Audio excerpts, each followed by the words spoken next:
Cleaning up on the recruiting front this summer, Florida State Seminoles have a whole lot to smile about this summer. Riley Skinner, Kyle Montgomery, glad to have you here with us as we bring you the Noles Spring Football Report. Riley, the rich get richer, I guess, man. This squad looks loaded on paper. Kyle, you can feel it. They're coming. I mean, they're making their way back up to the top. I mean, doing everything they need to do to put themselves in that position to start contending for some big-time championships. And, God, you got 18 coming back, 9 on offense, 9 on defense, #2 recruiting class, Jimbo's 3rd year.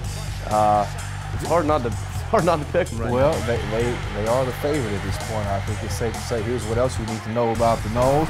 As you mentioned, 18 starters returning from a year ago, the team that went 9-4. Defense has Brandon Jenkins back to highlight that squad.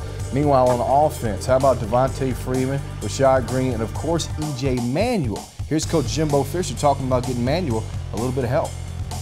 Thought our spring went extremely well. We made a lot of strides in a lot of areas in which we felt we needed to. Concentrated very much on running the football and doing some things and developing some of our younger players. We, first of all, take care of our needs up front, and we get much better up front and allow us to function. And I think we have to find the receiver that, who's the guy that's going to go catch 70 balls, and the back that's going to, that's going to be able to tote it and make the plays at the end and so forth, and a tight end create things.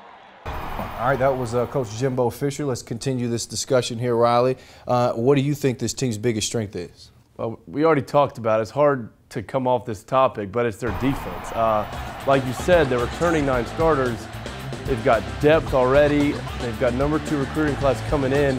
They're so fast and so athletic at defense, but what sets them apart from everybody else in the conference is the depth they have. They can keep guys rotating in on the defensive line and the linebacker position. You've got fresh legs, 100% of energy going on for 4 quarters. It is hard to get past that. They got young guys that can come in and play right now. All right, we've praised them a lot, but what would be the biggest question mark? We have praised them a lot. E.J. Manuel, he's not a question mark. I think his health is a question mark. If he can stay healthy, they'll be fine. But he's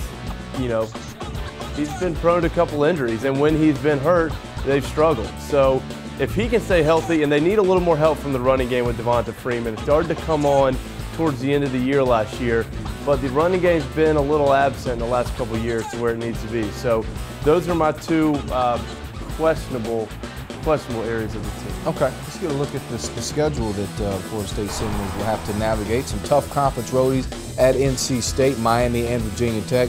I'm not sold on the out-of-conference schedule, though, here, Riley, when you look at Murray State, Savannah State, South Florida, and the Florida Gators. All of these seem very winnable to me, which isn't a bad thing.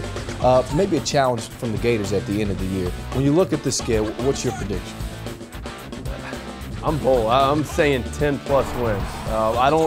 I don't see anybody on the schedule that jumps out saying, I don't think they can get by that game. At Virginia Tech, maybe that's going to be their biggest. But a lot of the other teams, I mean, they got Clemson at home. I mean, they've got a pretty nice schedule. They've got Florida at home. I'm giving them 10-plus wins. They're going to be the Atlantic Division winner. All right, that was a look at Florida State Seminoles Spring Football Report. Riley Skinner, Kyle Montgomery, seeing you so long.